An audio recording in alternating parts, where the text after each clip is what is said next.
set up. Okay, yeah. So look, you kick off whenever you like.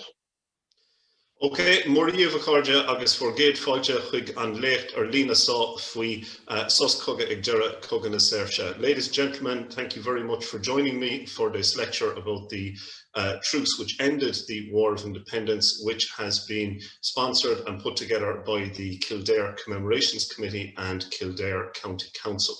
Pádraig Óg Ó Ruairc is my name, and I have a PhD in history from the University of Limerick, and this topic was my PhD thesis. Now, we'll be covering the national picture more than Kildare specifically, but I will mention Kildare where appropriate as we go through it. So the first picture that we can see on screen here is General Neville Mccready, who was the commander of the British forces in Ireland, and he's on his way into the Mansion House in Dublin on the 8th of July, which was a Friday, 1921. He's here with the Lord Mayor of Dublin, and he's on his way in to sign an official ceasefire, a bilateral ceasefire between the British Army and the IRA, which would take effect a few days later on Monday the 11th of July 1921, and that effectively ended the War of Independence. Now, one thing that's very interesting about this photograph, if you look carefully, you can see in Mccready's pocket the outline of his automatic pistol, which he had been hiding on the way in, and the pocket is actually unopened, so he's ready to draw it if needs be, because people were actually very uncertain as to whether the truce would take effect. It had taken months of negotiation to bring about. There had been earlier attempts to negotiate a truce during, let's say, November, December of 1920, immediately after Bloody Sunday. But the British had insisted on a number of very punitive measures, such as the IRA would have to call a ceasefire first, and only then would the British come on board afterwards. So it would have been a unilateral ceasefire, i.e. the IRA kind of submitting. And also the British wanted to insist that the IRA would have to surrender their weapons. The British insisted that they would still be allowed to execute IRA men they had taken prisoner, and that Michael Collins, members of the Dáil, Richard Mulcahy, Cathal Brugha would still be subject to arrest, along with IRA leaders like Tom Barry. So obviously that kind of agreement was not acceptable to the Republicans, and it took months of later negotiations to bring about the ceasefire in July of 1921. And I suppose one major change that had happened by then, of course, was that the Northern Ireland Parliament had been set up, and that largely removed the 6 most northeastern counties of Ulster from the equation. So what I'm going to talk about in today's lecture is the type of violence that occurred in the final days of the war, in between when this ceasefire was signed and when it came into effect. And the reason why there was a delay of a few days of it coming into effect was so both sides could get the word out to their troops. And the exact same thing had happened in the First World War, when the Allies and the Germans had agreed their ceasefire on the Western Front. They left a number of hours for it to come into effect. But if you think of Ireland in the War of Independence, when you had telephone lines being cut and one side of the conflict is a guerrilla force and you have roads being ditched and basically transport is very difficult, they knew it would take longer to get the word out.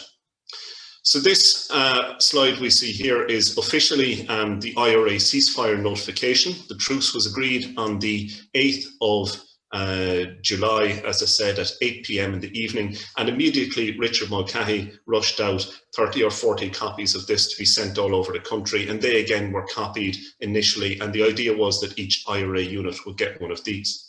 The British, of course, didn't need to do that because they had modern radio communications, they had aeroplanes, they had technical equipment and communications that the IRA didn't. So they generally were able to get news of the ceasefire out a bit quicker. Now, one thing we'll be looking at today is myths about the truce. And for example, this is an unofficial ceasefire order which was sent out by the 1st Eastern Division. It appears in a very good book, The Volunteer, by James Durney, who I believe is a Kildare man. And the 1st Eastern Division would have included Kildare and parts of County Meath, Louth, etc. And if you look at the wording of this, it actually says, that all spies who you have been advised of can be executed before said hour on Monday. So this is a local IRA leader actually encouraging the IRA in several counties in the 1st Eastern Division to go out and to execute spies. For the record, not a single British spy was killed, or alleged British spy or civilian alleged to be spying for the British was shot by the IRA in that entire area. So again, just because an order goes out doesn't mean that it's going to be obeyed. As I said, news of the truce getting out was rather slow compared to modern day communications. For example, this fellow here is Douglas Duff. He was a black and tan stationed in Galway. He was sent out across Galway Bay when the IRA attacked a Coast Guard station on the 9th of July. So this is the following day, the Saturday. And when he was there and they had fought off the IRA, he was treating one of the wounded Marines in the Coast Guard station. And he said, one of the Marines told us that a truce had been signed between the British government and the Sinn Féin and would come into effect within 48 hours. We could not believe it. So this is him writing in his memoir. And I've actually checked the time of that attack. It happened at 10 p.m. So well over 24 hours after the ceasefire had been agreed. British soldiers are still finding out about it by accident. And in fact, there was one British Army unit in Cork, in Castletown Roach, who only learned of the truce that night when they got a carrier pigeon from headquarters. The same thing happened for the IRA as well. This, of course, is Tom Barry, the very famous IRA leader from West Cork. And he said he was standing on the roadside when somebody came along and said, there's a truce on with the British. And he said he had been hearing rumours about a truce for the past 12 months, but he didn't believe it. But whoever had told him about this went and got a newspaper, and then he basically had to believe it.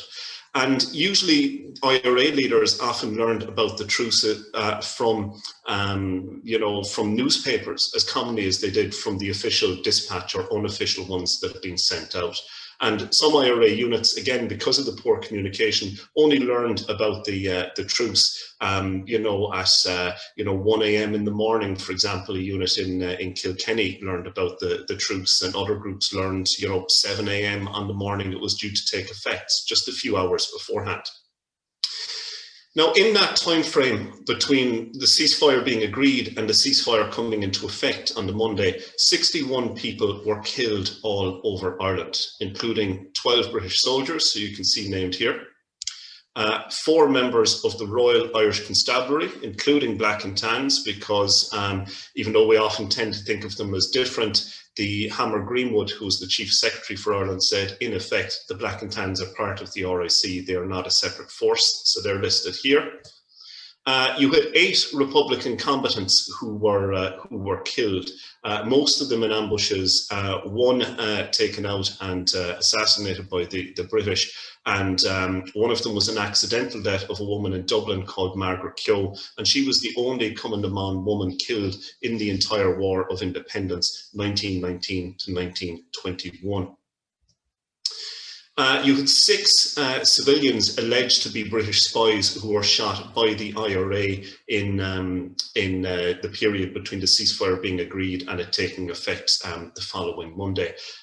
Only one of these, a guy called Eric Steadman, has any connection to Kildare. He was an ex-British soldier, supposedly from Birmingham. He had been basically wandering through the Midlands, Kildare, Offaly, Kilkenny, Laois, and he was picked up by the IRA and executed. He was alleged to have been gathering information from loyalists and passing it to the British, though his real identity was never discovered.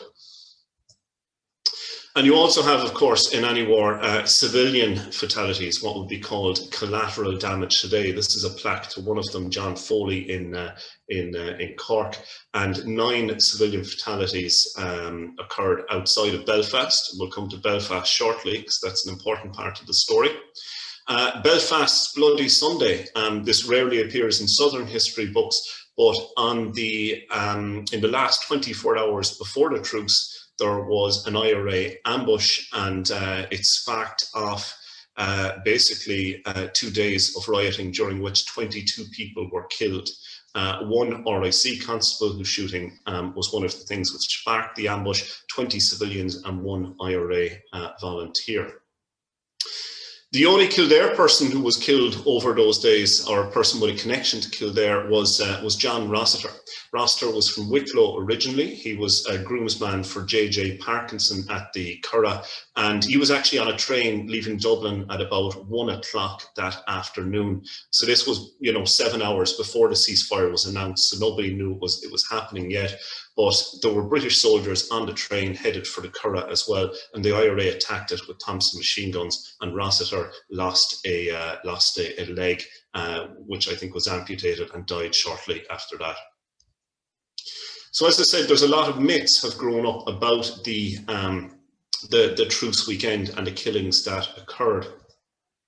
General Neville Mccready, who you can see here, said the truce will begin on the 11th of July, and until then the British had all returned to their barracks and didn't take any offensive actions. And he says the rebels, far from imitating such chivalrous forbearance, continued their campaign of outrage and assassination until the clock struck 12 on the 11th of July.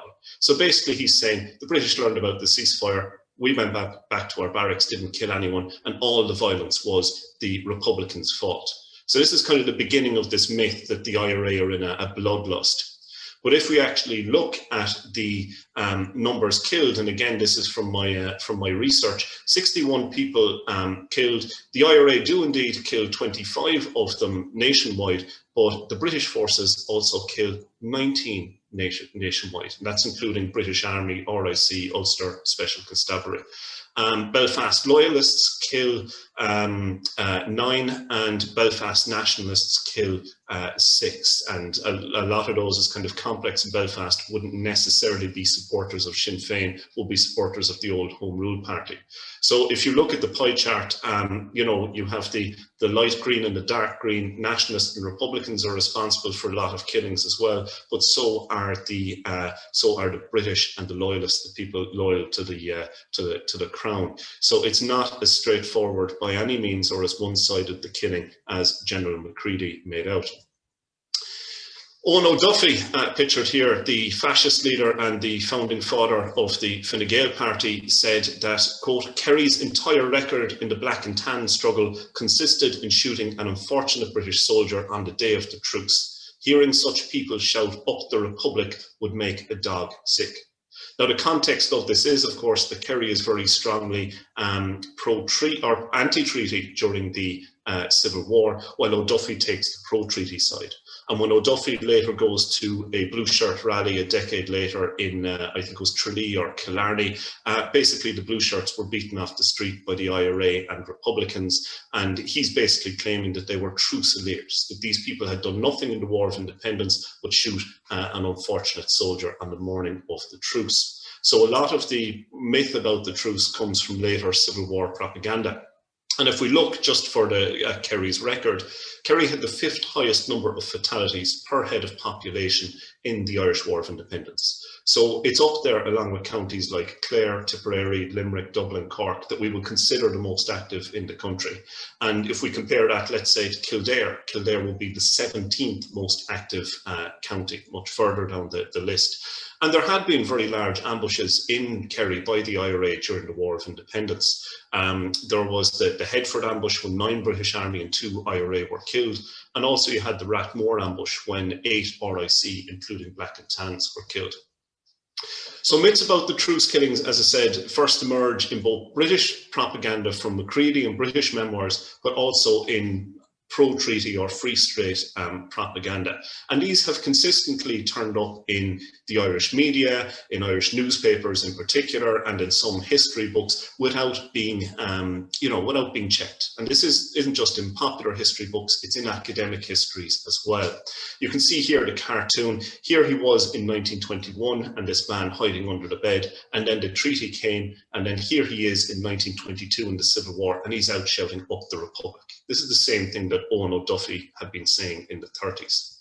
So if we go through some of those types of killings, the assassination of RIC constables is one that comes up quite a lot. And we saw with the recent controversy last year about the commemorating the RIC, that this can be quite a contentious thing to talk about. I'll give you one example of one of these myths. RIC Constable Alfred Needham. Needham was a black and tan from London, and if you believe some of the stories that were out there, he was assassinated by the IRA as he left his wedding ceremony. Just point out, this isn't actually, his wedding ceremony. It's a different person in the RIC, because Needham was neither married nor engaged. There was no wedding ceremony at all. But despite that, this myth has repeatedly turned up in, media reports, in the press, in history books, and on TV and radio as well. In fact, what happened was that Needham and another RIC man were standing in the street in Ennis talking to some locals, one of whom happened to be a woman, but there was no wedding happening at the time. And he was, the IRA walked up and shot him, assassinated him on the spot. And this story about the wedding has been traced back, and it originated on a British police history website in the 1990s. So it's not contemporary at all. Someone just dreamed it up in the modern day. This is RIC Constable Alexander Clark. Clark was assassinated by the IRA in Skibbereen in County Cork, West Cork, on the morning of the truce. Now, there are all sorts of myths, again, which have appeared about Clark's killing. It's often said that he was, shot in his garden whilst tending his flower beds. And again, it's to give the idea of the RIC being completely inoffensive and the IRA being murderers. And he's often mourned as the last RIC constable who was killed in the war, or indeed the last victim of the War of Independence. Now, that is not true. In fact, the last person killed officially in the War of Independence was not an RIC constable, but was killed by the RIC. That was Hannah Kerry in Kildare. But Clark is often featured because he makes a very good poster boy, if I can use that term, for those who want to commemorate the RIC. It's debated whether he had any kind of aggressive role during the War of Independence. The IRA men who shot him said he did. Those, on the Crown Forces side say that he was largely inoffensive. But he certainly makes a better figure if you want to argue for, commemoration of the RIC than Sergeant James King, who was in fact the last RIC man killed. King was assassinated by the IRA in Roscommon. Again, there is a myth that King, who was a Catholic, he was a very devout Catholic, daily communicant, that he left his family home and he was on his way to Mass, to morning service, when he was shot.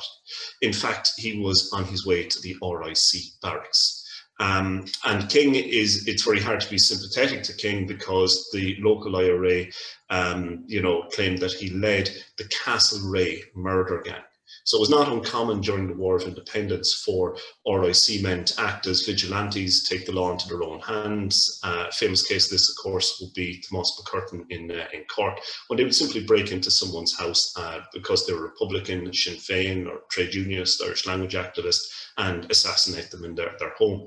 So King was in charge of one such group in Castlereagh in Roscommon. He led a raiding party that shot IRA volunteer Michael Carthy dead in his home. He also led raiders into the Vaughan family home in June 1921, and there he shot dead 2 IRA volunteers who were hiding there.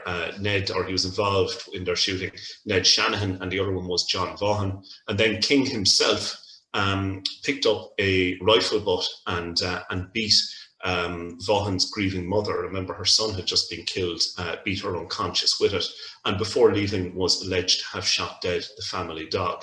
So again, as I said, it's very hard to have any sympathy for King, and this is a very far image. This image is far removed from the one that has been given out of him previously, of being this very devout Catholic family man, and that's what he's traditionally been remembered for.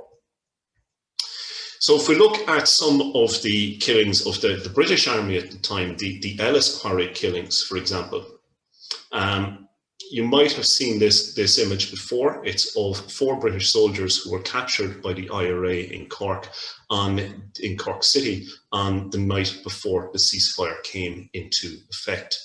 Now, the traditional story about these, which is, again, persisted for many years, is that they were teenage soldiers. They were mere soldier boys, sometimes they're called drummer boys, that they had been out in a sweet shop, or that they had been playing pool in a local pool hall when the IRA picked them up. The person who's often alleged to have led the shooting was Connie Neenan, who was an anti-treaty Republican later in the Civil War, and that they took them out and basically shot them without reason. Now, to be clear, the shooting of unarmed prisoners at any time is, unless they're expected of espionage, is a war crime under the Hague Convention, which was in place at the time. But the story isn't as simple as the myth that has been put out there. First of all, the soldiers were not in their teens, they were all in their 20s. Some of these guys were veterans of the First World War and had survived gassing on the Western Front. And they weren't innocent teenagers in a sweet shop buying sweets. These were grown men who were out drinking in anticipation of the truce. And what's very significant about them is that two of them were members of the South Staffordshire Regiment, the regiment that had been responsible for the North King Street massacre in Dublin in 1916 and for a number of killings in Cork, which were very controversial during the War of Independence, particularly the killing of prisoners. You can't talk about the killing of these four soldiers without putting it into context, and that context is the previous night, the regiment, two of them came from the South Staffordshires, had killed this man. I think he was 19 or 20-year-old Dennis Spriggs, who was from the Blarney Street area in Cork.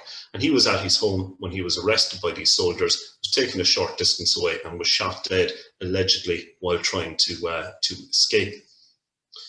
And again, it's the same regiment, the South Staffordshires. Now, what's very interesting and links these events, apart from the regiment involved, is this man.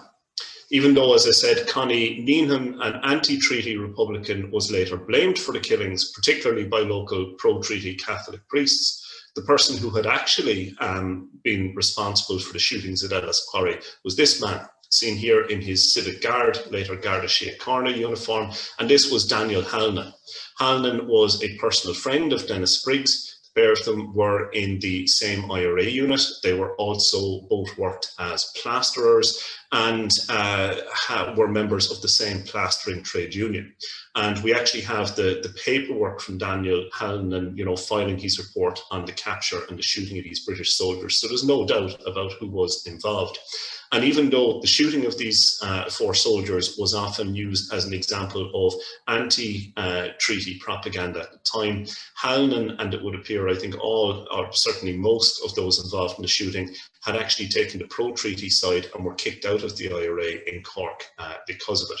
So again, later political events muddying the history of this period.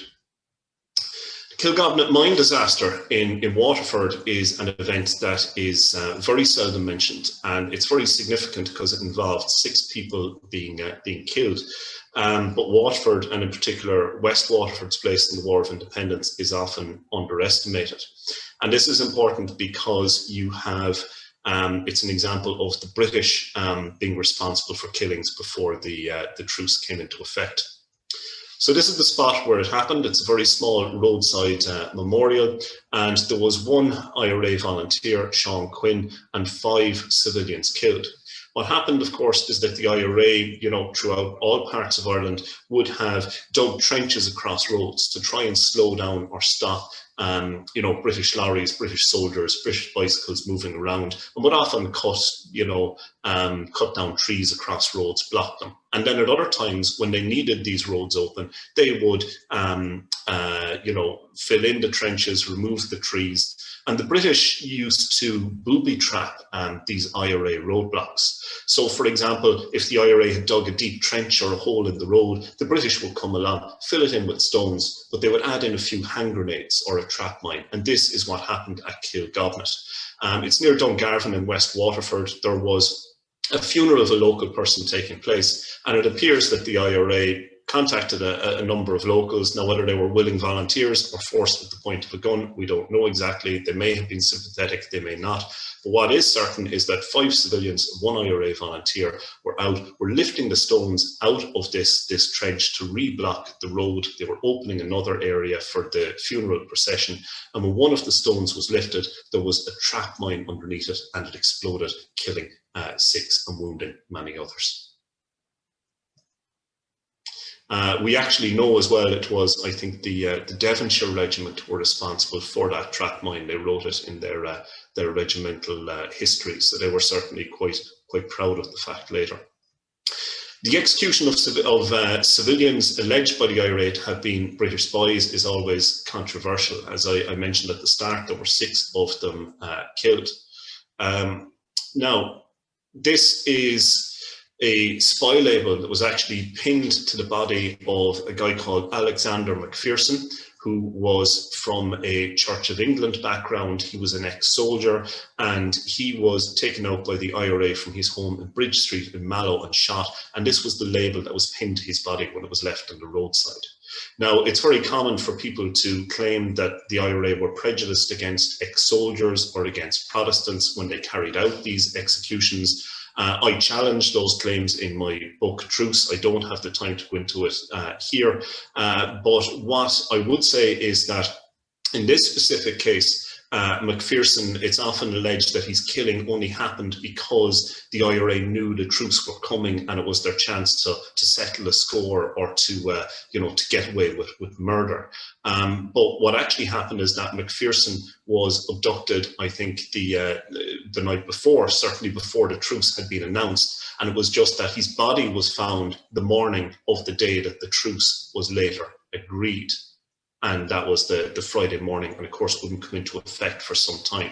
So his killing in Cork actually occurred at a time when none of the local IRA would have been aware that a ceasefire was coming. So whether or not he was actually a spy, we cannot say for certain in any of these cases. What we can say is that, despite previous claims, his shooting was not linked to the ceasefire agreement later that day.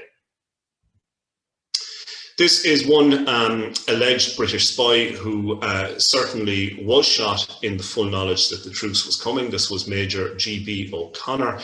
He was a very commonly known, a very prominent Protestant unionist from Cork, had previously stood for election, was very well known as a historian, quite an elderly man. He had retired from the British Army. You can see him here in his British Army uniform, and he was taken from his home and he was executed the night before the truce. Now, in O'Connor's case, it appears that the IRA had quite good intelligence that he was a British spy.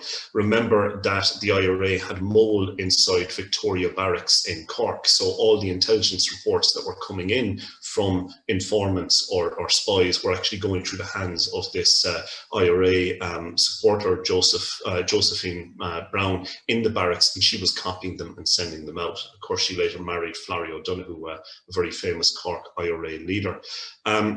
So that is often presented as being a very kind of clear-cut case, but other killings surrounding intelligence are not so clear-cut. This young lady is Bridget Dillon. She was 15 years old. She lived at Kilcash in County Tipperary. She was the daughter of a retired RIC man. I think one of her brothers had been in the British Army during the First World War. And there was an allegation that 2 of her brothers had tipped off the British Army to the location of an IRA flying column. Again, the IRA had moles working in the local post office and, knew who the telephone call was coming from. So that night, I think it was again the 10th of July, the night before the truce came into effect, the IRA went to her family home in Kilcash, tried to enter to take out the 2 brothers, and when they were refused entry, they fired on the house. Bridget Dillon was upstairs looking out a window, and she was got the blast of a shotgun and was shot into the head and died. And even despite this killing, the local IRA unit still attempted to drag out her brothers and execute them, but they managed to escape, although one was later abducted before the Civil War and disappeared by the IRA. And that is actually the house in Tipperary that Bridget Dillon was shot in. The door is where you can see the red galvanised door today. And just over it, you can see a small square bricked in window. And that is actually where Bridget Dillon was shot at. Of course, there were a number of female fatalities that weekend. One of them is Margaret Keogh, who I mentioned earlier. This is the only known photograph of her. If there was anybody who embodied the kind of spirit of the Irish Revolution, it was probably Margaret Keogh. Even though she was from a Dublin family, she was an Irish language speaker, a member of Conor na Gaeilge, a trade unionist, a member of the Croke Ladies Camogie Club, and a member of Cumann na Món as well. And the story had always been put out traditionally that she had been kind of assassinated in her home by a British murder gang, similar to what Sergeant King had been doing or what happened to Dennis Spriggs. However, the truth, which emerged after I published my book, is that it came from the family that there had been British raids in the area that night, but her family home hadn't been targeted. But in case it was, they were actually storing, guns and ammunition there for the IRA. They were either putting these in or removing them from a hiding place in the chimney and trying to get them out of the house. And one bullet fell into the fire, went off, and it shot dead Margaret Keogh, killing, as I said, the only active Republican Cumann na Món member who died on service during the War of Independence. And there would be a plaque going up to her in Dublin for the centenary. And just to come to the very last killing in the south before we finally close off with Belfast, we'll come back here to Owen O'Duffy's myth that the only thing the IRA in Kerry did was shoot a British soldier on the morning of the truce. The British soldier who was killed was Sergeant Charles Mears. And this is actually where he was buried. He was shot in High Street in Killarney, I believe about 10 a.m. that morning. And what happened was himself and another British non-commissioned officer were out walking in uniform, and they were shot dead by a group of IRA volunteers. Now, it has often been claimed that Kerry men were responsible, but other accounts say that it was actually IRA volunteers from North Cork, Kerry border. It was common to have a lot of crossover. Some of them were in Killarney for the celebrating the truce, and basically saw this opportunity and took it to assassinate or to shoot Sergeant Mears. And this is where he is buried in London. But the aftermath of this is that an hour later, an RIC Crossley tender, like this one, this photograph is actually from Waterford, but an RIC Crossley tender filled with black and tans. Most of the guys in this picture are tans, though there's some auxiliaries, was coming through College Street in Killarney and was firing wildly. And this was basically a reprisal action, a kind of revenge, blowing off steam with the troops coming in and a chance to maybe get their last shots in before the ceasefire came effect. And there was a young woman called Hannah Kerry who was standing outside the Imperial Hotel in Killarney, which can just about be seen in the very back foreground of this picture. On the left-hand side of the street. She was cleaning carpets outside of the hotel when this RIC lorry came by, and the driver of the lorry fired off a shot at her from his revolver and shot her dead. And she died at an hour after Sergeant Mears, or more than an hour after Sergeant Mears had been killed. She died at 11:55 a.m., just 5 minutes before the ceasefire took effect. So the very last person killed officially in the War of Independence, certainly in the South anyway, was Hannah Kerry in Killarney. Of course, that wasn't necessarily the end of the day's event. So far, we've been talking largely in a Southern conflict context, but up to about a third of or more of the fatalities that weekend actually occurred in Belfast. Now, this was the result of what's called the Raglan Street ambush, and I've challenged a number of British myths here, but of course there are Republican myths at the time. This fellow is Roger McCorley. He was one of the IRA's leaders in Belfast, and he was one of the people involved in this ambush, and he later said, "I had issued an order that when the murder gang were cornered, no prisoners were to be taken. The enemy, after a short time, offered no surrender." This is the ambush, offered to surrender. This is the ambush in Raglan Street the night before the ceasefire. But our men, in obedience with the order, refused to accept their surrender. The fight continued for about 40 minutes and only finished when the last of the reprisal gang was wiped out. Now, this is not what happened. Certainly, there does seem to have been There was an RIC Crossley tender lorry in the Raglan Street area.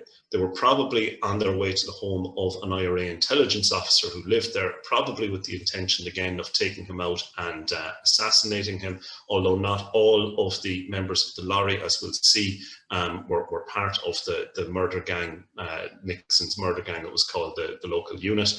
And what happened was that when the RIC Crossley tender came into the area, a number of them were drunk. The IRA fired off a few shots and killed one of the RIC and scattered. But the way that Mccready has set it up, you know, he's kind of saying that we killed all 12 guys who were in the lorry, and this was a massive IRA successful ambush, and that the IRA in Belfast, you know, our legacy is as strong or as important as that of Cork. And really, the IRA in Belfast at the time would have been quite weak by comparison. And if we look at the only person who was actually killed in that initial ambush, it was this guy, RIC Constable Thomas Conlon. Now, he, I believe, was a Catholic from Roscommon. He had actually been working for the IRA. He had tried to go out with this Nixon murder gang, this local unit, to gather intelligence on its members and would pass this on to the IRA. So the IRA effectively in Belfast score an own goal when they attack this RIC lorry. They are defending their area, but they kill one of their most valuable intelligence sources. And in the rioting that follows, 20 civilians and 1 IRA volunteer are killed. And the weekend is known as Belfast's Bloody Sunday. And this kind of sums up what happens north and south at the time of the truce. This is a cartoon from, I think, the Leader, I'm not sure is it the Leinster Leader, but the Leader newspaper at the time.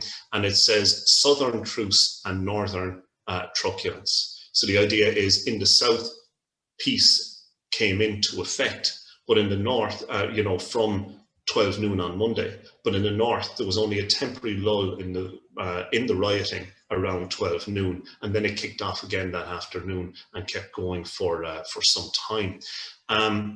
And it's important to add as well that it wasn't just the IRA's ambush at Raglan Street which sparked that violence. You can't just hold the IRA responsible for it.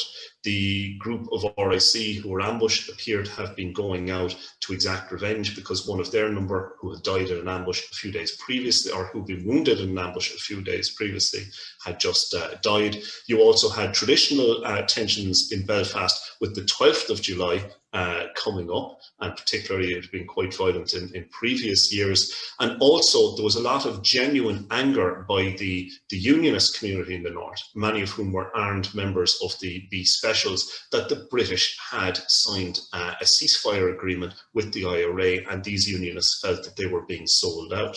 So basically it was a powder keg waiting to go up. And another group who were involved in the violence were the Hibernians, or the nationalists. The nationalists in Belfast at the time would have been supporters of John Redmond's and John Dillon's old Home Rule Party. And a lot of those were ex-British soldiers in the First World War and had access to guns as well. So that basically sums up the situation of what was happening in the country over the weekend. I hope you enjoyed it and found it informative, and it gives you something to think about as we mark the centenary of those events this July. So Sinead, Gura Míle Maith. I'm here now. Okay. You mentioned the 1st Eastern Division General Order to execute spies. Was there a reason why that there was no follow through on that? It was an official order, or like was it just disregarded just in case there was something that inflamed tensions?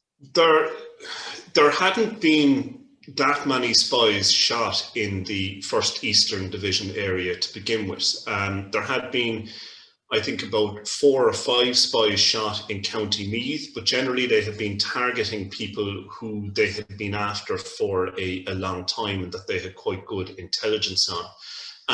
If you take a county like Kildare, for example, there were only 2 alleged spies shot there. I think the last of them was Michael Power, who was shot in June. Basically, it was much more common to shoot spies in other areas, like in Cork in particular. And I think what you have an element of is, just because an order is sent out, you have to remember that this is the very last days and hours of the war. You know, if you were on the Western Front and you got an order to go over the top in the last few hours, you know, you're not likely to be going, yeah, let's go and do it. Let's get a bullet. Let's be the last soldier killed. So for a group of IRA volunteers, it's kind of the same process. They're thinking, okay, will we get together? Will we get out our guns and go, you know, looking for this guy? Or is there a chance that we ourselves could be picked up and shot in the same time? And I would say that maybe the 1st Eastern Division wasn't the most active area anyway.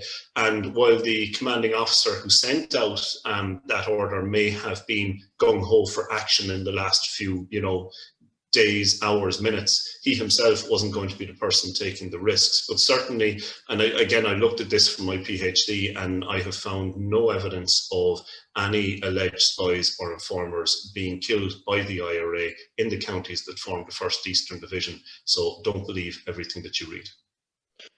I suppose that kind of ties into another kind of question of why was the propaganda machine going into overdrive in, we'll say, talking about like Neville Mccready and the myth of the IRA bloodlust. Like why, like how did the machine get so, how did the narrative get pushed so hard, and why was it sort of? Well, it's modern politics, basically. It's the same in any period. If you know, a political settlement emerges out of a war, people's war record becomes very important to their politics later. So, for example, Arthur Griffith refers to Michael Collins as the man who won the war. And that's very important in building up the image of Collins later. And just at the same time, if you're degenerating, you know, Michael Collins' opponents, and a lot of them are Kerry men, let's say, you can say, well, they didn't really do anything in the War of Independence anyway. And you can't say the same thing for County Cork.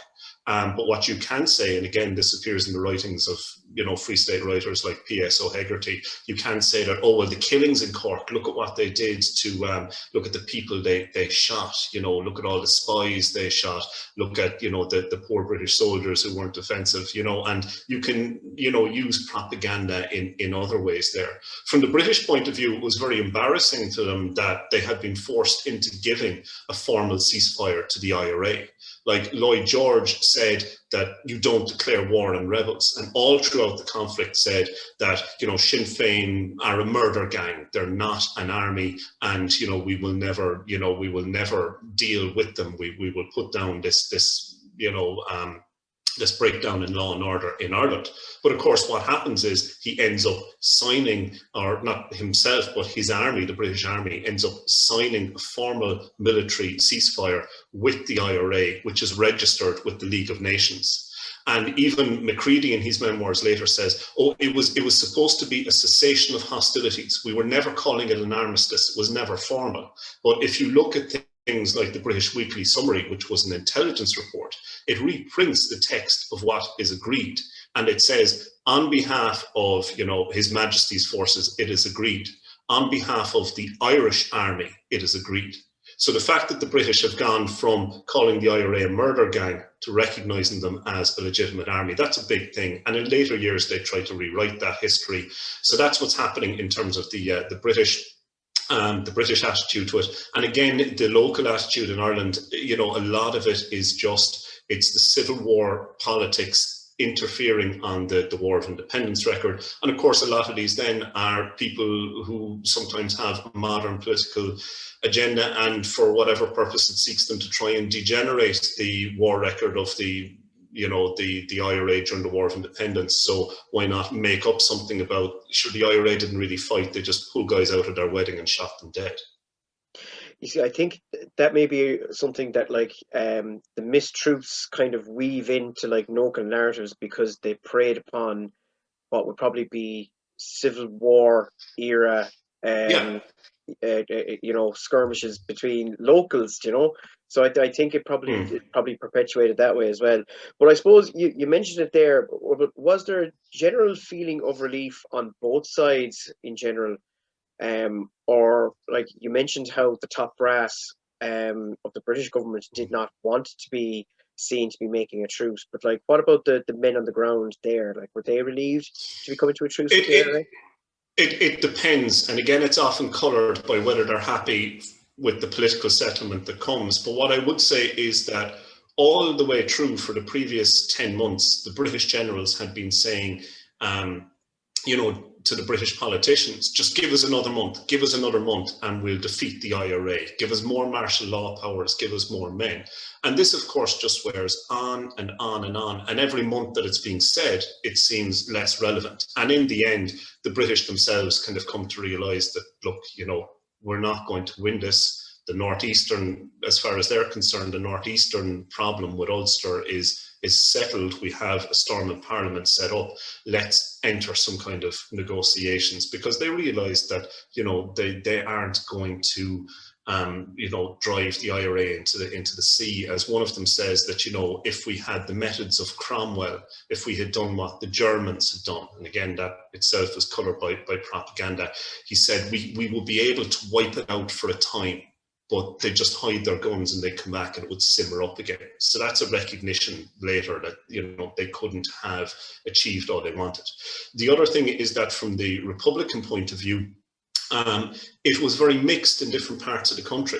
Some IRA units, like in Cork and in East Clare, were under pressure but felt that they were able to keep fighting.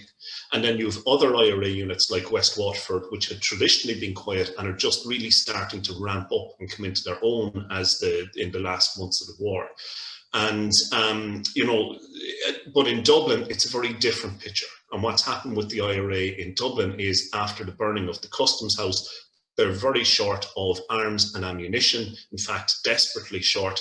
And a lot of, their most experienced IRA volunteers had actually been captured in the Customs House attack. And really, I would argue that it was the Customs House which broke the IRA in Dublin. And Richard Mulcahy, who was Chief of Staff of the IRA, not Michael Collins, who's often credited with, was Mulcahy, said that Dublin is the key area. We have to hold the Dublin battle zone, and the IRA were struggling there. And it's often put out, and I think largely because of Neil Jordan's film Michael Collins, which has many, many errors in it, but it's often put out that the IRA only had bullets for 1 to 2 weeks left. That was certainly the case in Dublin after the Customs House, but there were other areas of the country where the IRA felt that they could have continued fighting for weeks, for months, for another year.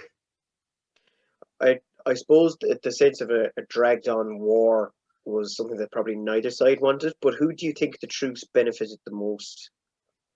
Well, it benefited both sides, because the reality was, as I said, the British would never completely suppress the IRA and the support for republicanism that was there.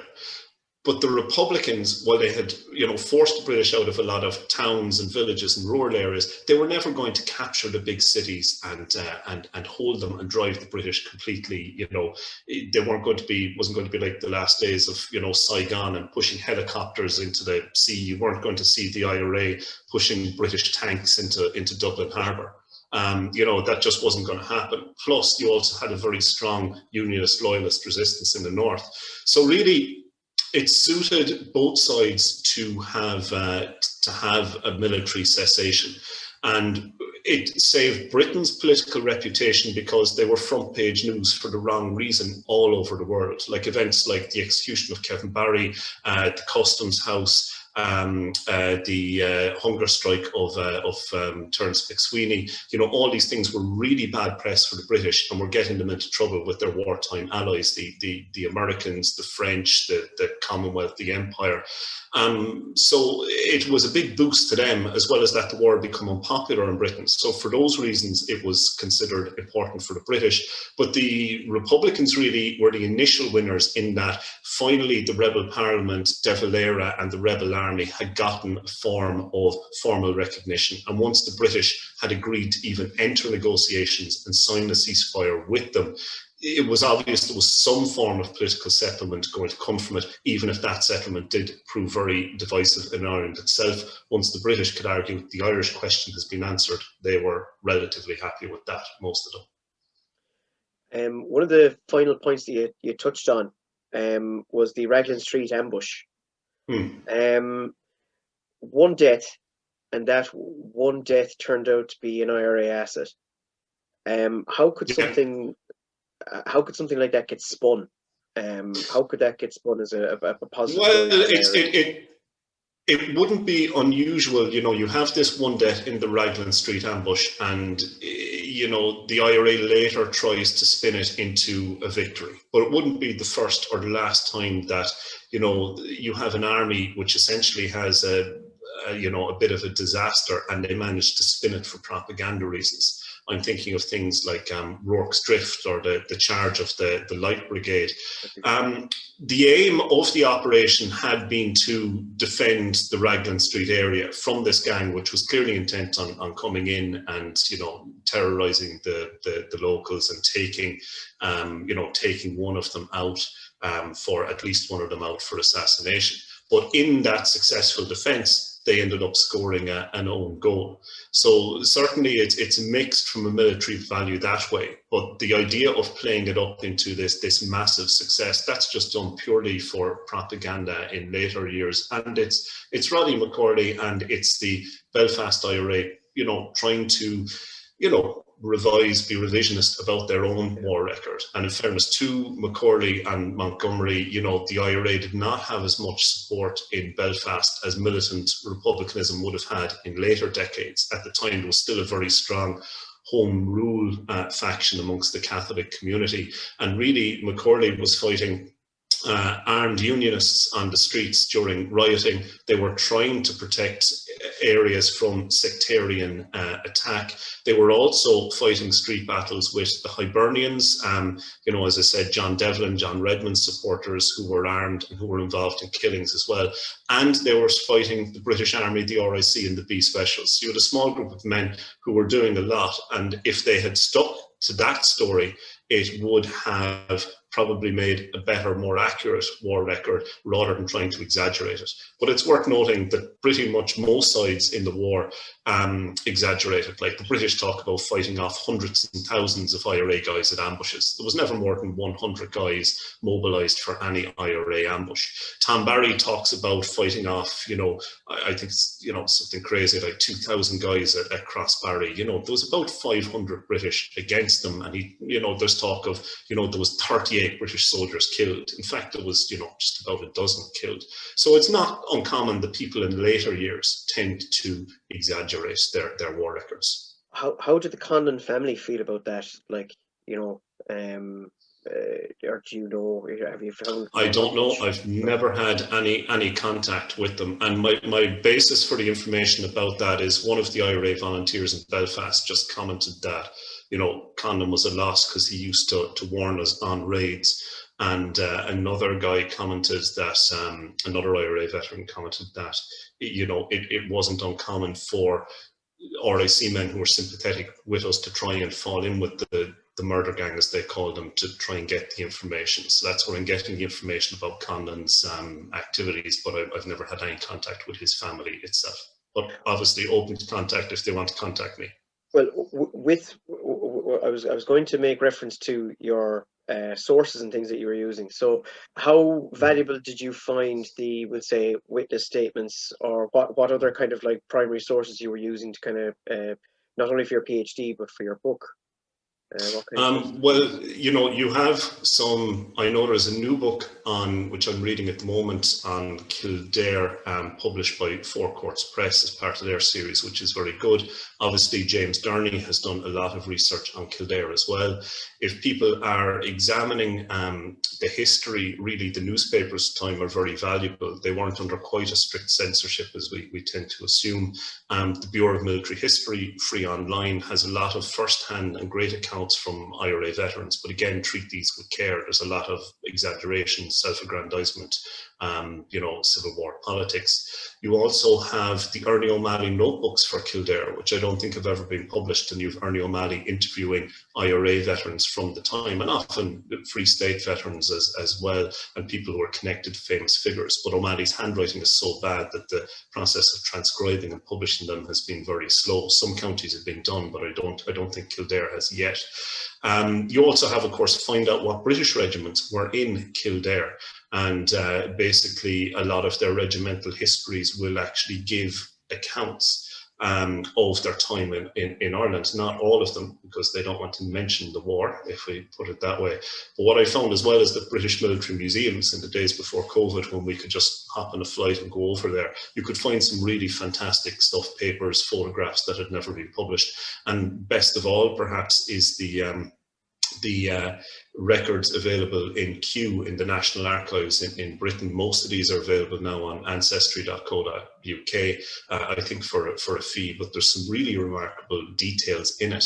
The problem is, again, you have to see it in context, because if we take something like the shooting of Dennis Spriggs, the British are always going to say, oh, he ran away, he escaped, he was shot while trying to escape. They're never going to admit that they shot an unarmed prisoner in revenge. And they're going to attempt, you're talking about the British Army in a lot of these records, investigating other British Army soldiers. And we know from more modern history, sometimes you get a whitewash as a result of that. So my advice on anyone researching local history is read everything. Read every source, primary source that's available to you, but just be aware of the larger context at the time. And these patterns emerge the more and more stuff you read. The final note I will make on this, I saw in the slide where you talked about Margaret Keogh. Her picture was from the newspaper, and you were saying that the newspapers are a great resource. In the description, it said she died in mysterious circumstances.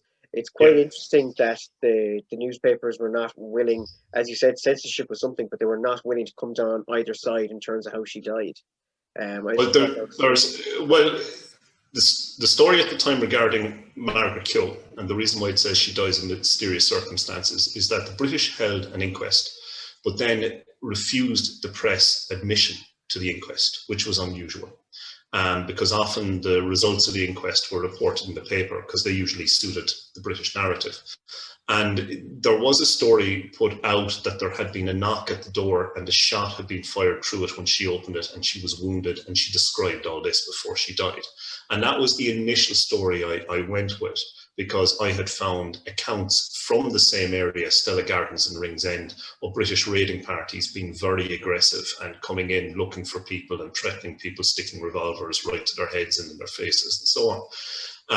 But it was only when I published the story and local people got involved in trying to commemorate her with a plaque. And there's Matthew Ward and a great committee in Ringsend and Dublin, and Anthony O'Riordan and Shea and Connolly and many others. And it was only when people started researching the story that a relative came back and said, well, actually, it's not that straightforward. That was the story put out at the time, but the family version of what happened is different. And then it was explained to me. And that would explain why she wasn't commemorated as this, heroic martyr for so long. But my argument would be, it doesn't matter whether the British assassination story is true or the accidental killing being true. She is still the only woman who died for the Republic on active service in the War of Independence. And the other thing that I think is very important as a historian, and again, my book is based on picking the myths apart. And, I do challenge other people who have, repeated these myths. And I've made plenty of mistakes in my historical career before.